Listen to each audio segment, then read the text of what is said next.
In previous lecture, we discussed about the partial molar or molar, one and the same thing, partial molar free energy, thereby defining a parameter that is termed as the chemical potential. What is chemical potential? It is change in the free energy with respect to the change in number of moles of a particular component. When some moles of the component they are changing in such a large system that change doesn't affect the system as a whole, then that change in the free energy is termed as the chemical potential. Now let us see how it varies with the pressure and the temperature. So here it is the mu, that is curly Z upon curly N. It is the change in the free energy with respect to change in number of moles. And downward here it is variation of mu with respect to the time, temperature, sorry. So substituting the value of mu, it is curly Z upon curly N, and from outside it is being differentiated with respect to the temperature. Now in thermodynamics, the differential they are being taken as the operators. So the internal operator that is being taken out and external operator that is being taken inside. So this curly upon curly N I have taken outside and curly upon curly T I have taken inside.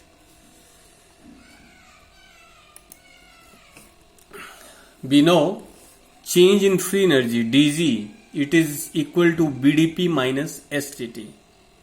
That is the relation.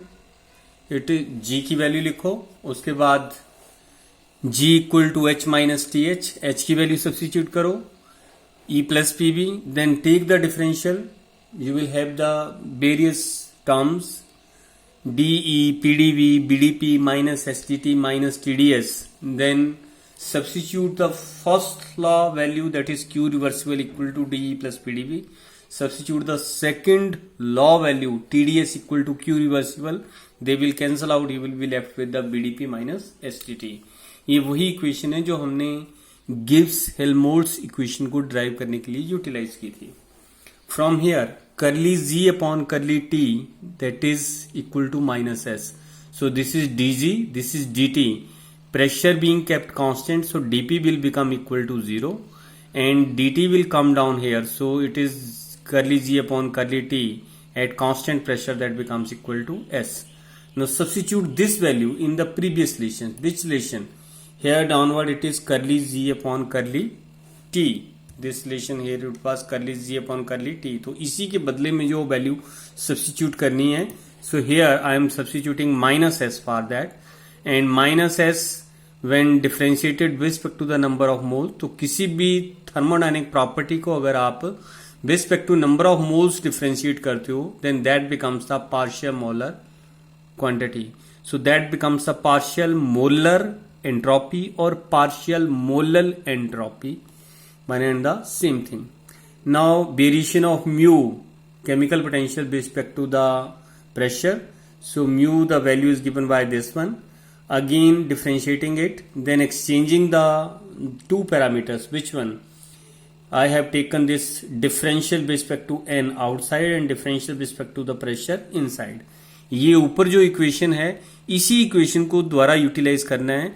यहाँ पर dz bdp, अगर p इसके नीचे आता है यहाँ पर कब आएगा? जब हम इसको जीरो कर देंगे. जीरो कब होगा? dt equal to zero means at constant temperature it is curly Z upon curly V, P, it becomes the volume.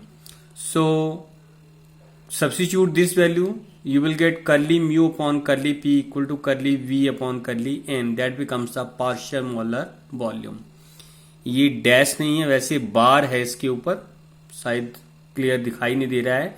Partial molar quantities they are shown by putting bar over the particular thermodynamic property.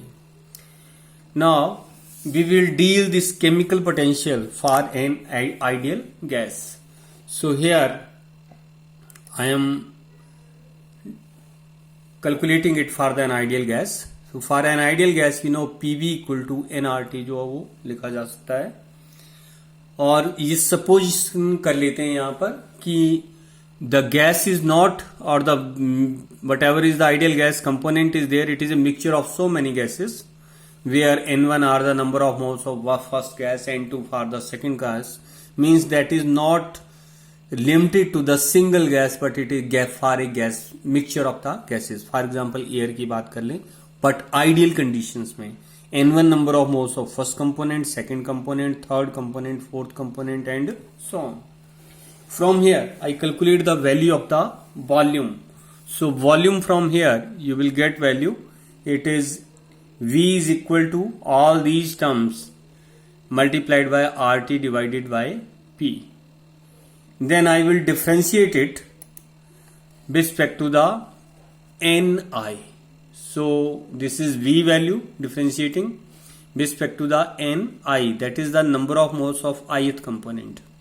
अब हर एक component के number of moles जो वो equal होंगे, sorry equal नहीं होंगे, separate अलग अलग होंगे, लेकिन वैल्यू फिक्स होगी. जितनी N1 की वैल्यू वो कांस्टेंट है, N2 की वैल्यू कांस्टेंट है, N3 की वैल्यू कांस्टेंट है. तो जब आप कांस्टेंट को डिफरेंशिएट करोगे किसी के respect to number of moles, तो उसकी वैल्यू क्या होती जाएगी? 0. So all will terms will change into 0 except Ni.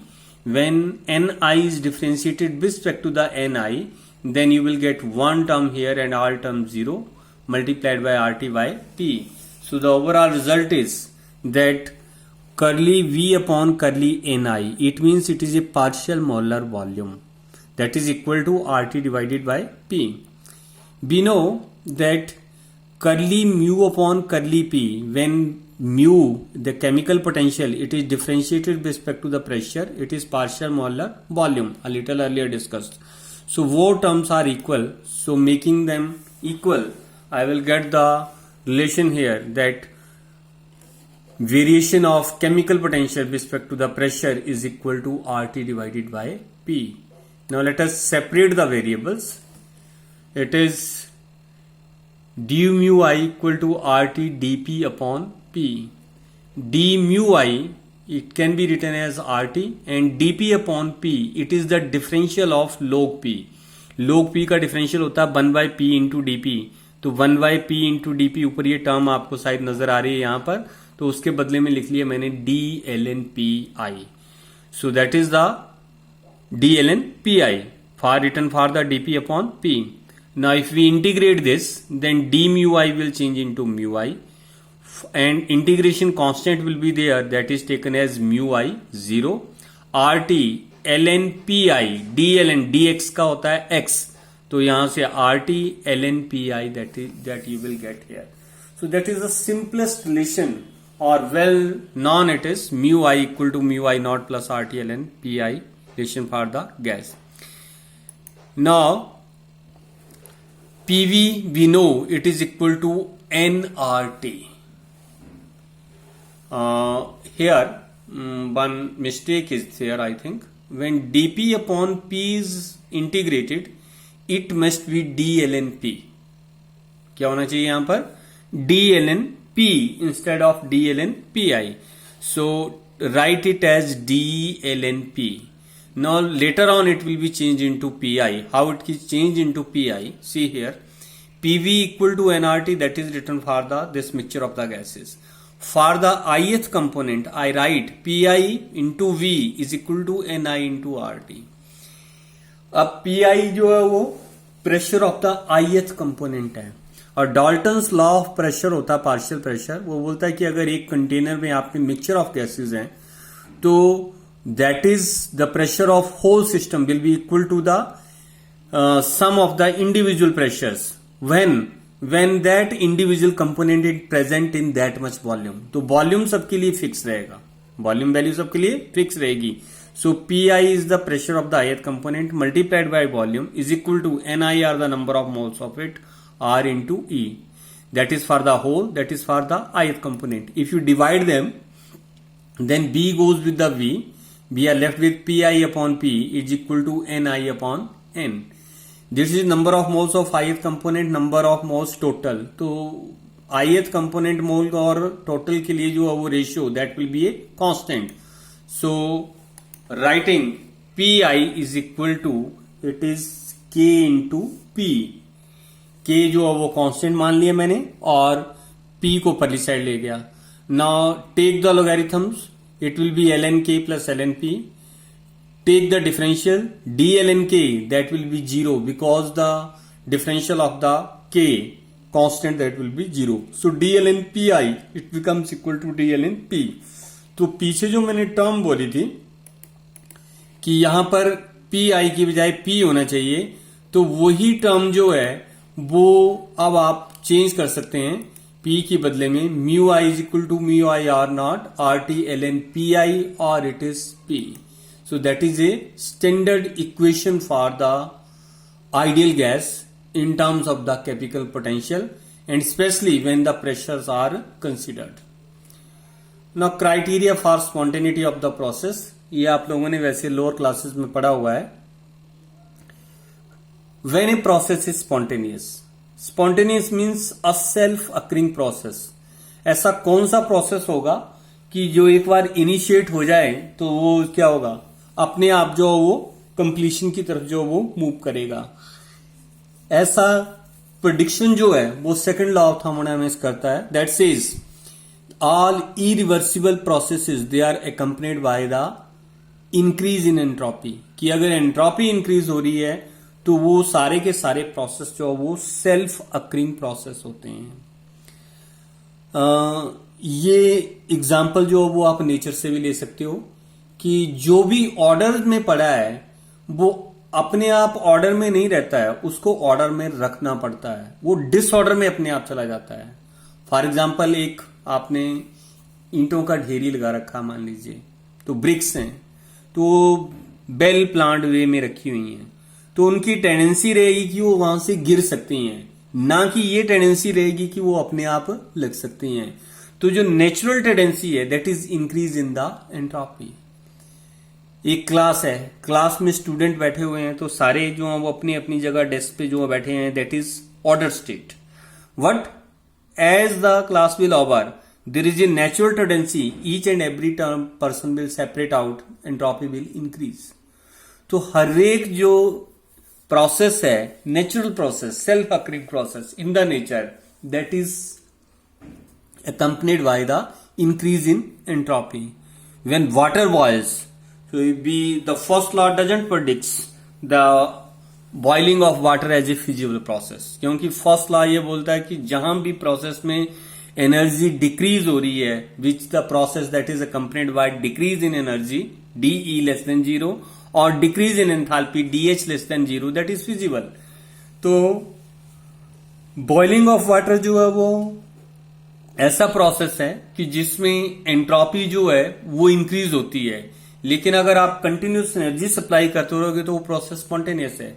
आप नीचे फ्लेम लगा दो, उसमें जो वाटर है वो सेल्फ जो है वो अपने आप जो है वो धीरे धीरे जो है वो by continuous add of energy जो है वो लिक्विड स्टेट से वेपर स्टेट में चला जाएगा. लिक्विड स्टेट ऑर्डर स्टेट है और जो वेपर स्टेट है that is a more disordered state. It means the process is accompanied by the increase in entropy. So every process which is accompanied by increase in entropy, generally that is supposed to be a spontaneous process. I earlier also told to you that it is the second law. First law, okay, that is the base. But second law, which is given by the Sadi-Carnot, it is forming actually the base for the thermodynamics. पहला law base बनाता है, लेकिन first law जो है उसमें failure बहुत ज्यादा है, जबकि सेकेंड लॉ जो है वो criteria for the spontaneity of the process भी देता है और एक प्रोसेस के लिए नेचर के साथ भी उसको जो वो लिंक करता है कि जितने भी प्रोसेसेस हैं इरिवर्सिबल प्रोसेस जो है वो एंट्रोपी के इंक्रीज होने की वजह से जो है वो इरिवर्सिबल है. Okay, so that is the another major law regarding the thermodynamics. Now, whenever we are going to discuss the criteria for the spontaneity of the process, तो कोई भी क्राइटेरिया उसको हमने एंट्रोपी के पास लेके ही आना है, एंट्रोपी के बेस पर ही उसको मैंने डिस्कस करना है. So here the second law that is being written, Q reversible upon T it is greater than equal to 0, that is known as the Clausius inequality. क्या बोलते हैं इसको, Clausius inequality. It is nothing but it is change in the entropy. तो change in entropy second law है, तो ds के equal होता है, तो ds should be greater than equal to 0। So any process that is accompanied by increase entropy that should be a spontaneous process. तो इसी line को आपने बेस बनाना और इसी लाइन से सारे के सारे जो है वो criteria of spontaneity of process, सारे कौन से, वो इन टर्म जी हो सकता है, इन टर्म एच हो सकता है, इन टर्म इंटरनल एनर्जी हो सकता है, इन टर्म वर्क फंक्शन में हो सकता है, इन terms of the free energy हो सकता है। तो किसी भी थर्मोडायनामिक प्रॉपर्टी के बेस पे आपने स्पॉन्टेनिटी बतानी है, तो आपने लिंक उसको किसके साथ करना है, एंट्रोपी के साथ लिंक करना है। Let us see how we can do that. So here there is a first law, q reversible that is equal to delta E plus work reversible. So q reversible, that is why the second law of thermodynamics is T delta S, that is equal to delta E plus work reversible. Instead of writing deltas, we can take the differential TdS, that is equal to dE plus PdV, and TdS that should B ds, it should be greater then. तो मैंने यहां पर equal to का sign था, उसको हटाकर मैंने greater than sign लिखा है। ये दो ऐसे फीचर हैं जिनको आपने जो है वो यूटिलाइज करना है। किसके लिए, एक ये फीचर TdS ग्रेटर देन, और एक ऊपर वाला feature TdS is equal to dE plus PdV। इन दो के बेसिस पे, और ये तीसरी लाइन कौन सा, TdS should be greater than equal to 0। इन्हीं के बेस पर आपने जो criteria of spontaneity of process करना है। अब पहले मैंने ये इक्वेशन बना ली, यहां पर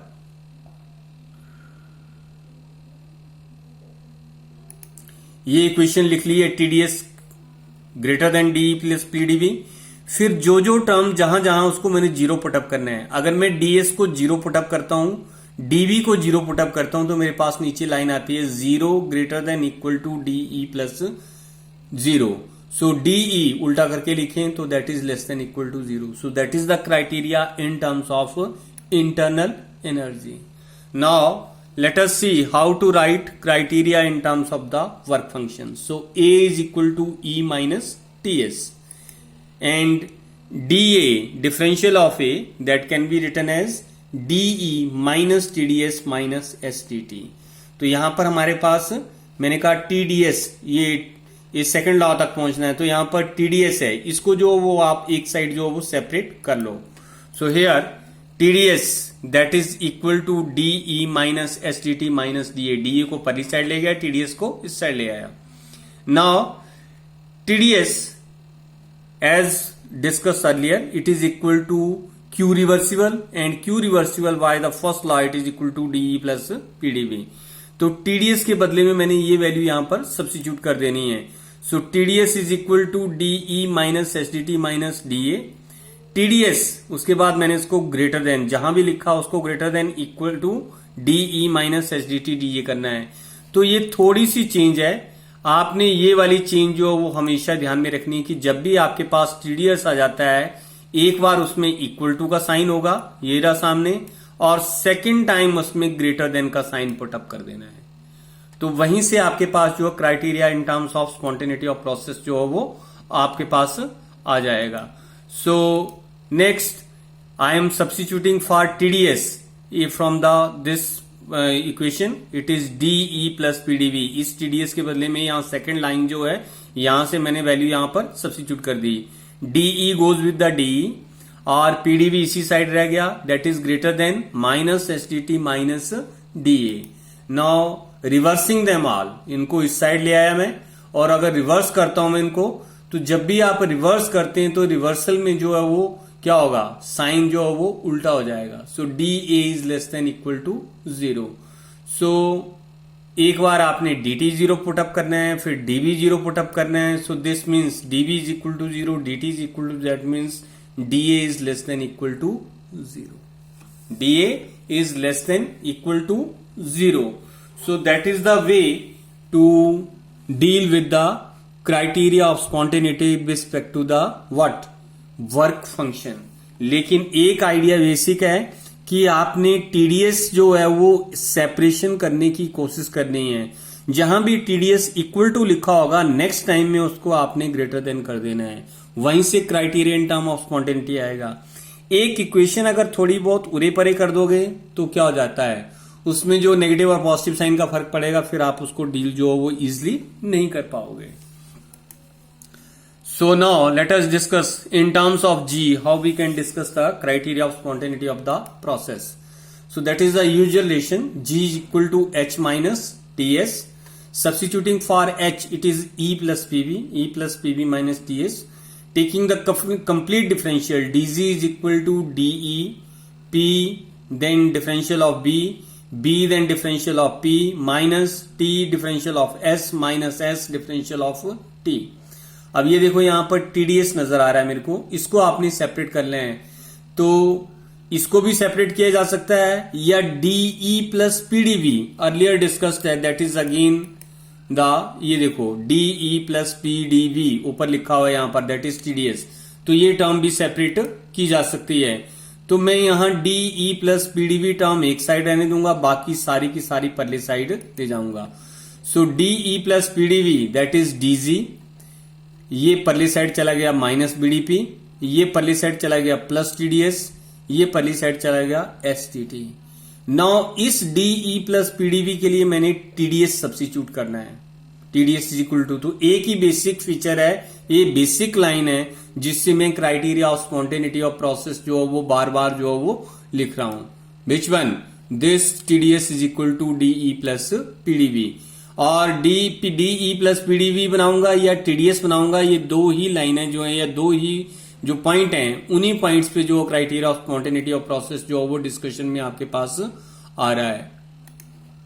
then substitute for DE plus PDV it is TDS here, यहां भी टीडीएस है यहां भी टीडीएस है, वैसे तो कैंसिल आउट हो सकता है दोनों साइड, लेकिन उसका ध्यान आपने नहीं करना, आपने क्या करना है, जहां इक्वल टू का साइन है make it greater than, TDS is greater than 0, so making that sign of equal to greater than 0, तो जहां पर ये equal to था यहां पर मैंने greater than 0 कर लिया।